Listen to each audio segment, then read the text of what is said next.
আজ থেকে আমাদের স্লোগান হবে কোকা-কোলা, পেপসি সহ যত ইসরায়েলি পণ্য সামগ্রী আছে সকল কিছু আমরা বয়কট করব।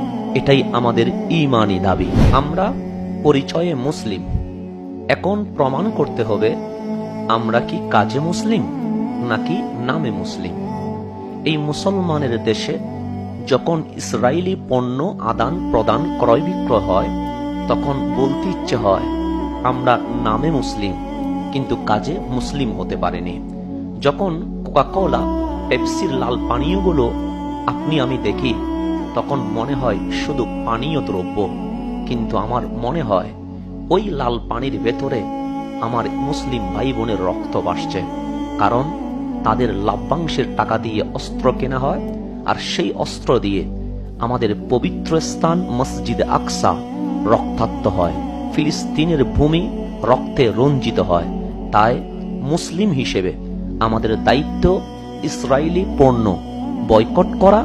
আজ থেকে আমাদের স্লোগান হবে কোকা-কোলা, পেপসি সহ যত ইসরায়েলি পণ্য সামগ্রী আছে সকল কিছু আমরা বয়কট করব।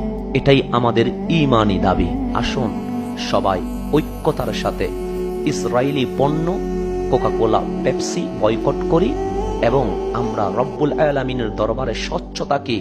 আমরা ফিলিস্তিনের পক্ষে যুদ্ধ করতে না পারলেও অর্থনৈতিক যুদ্ধে আমরা অংশগ্রহণ করেছি।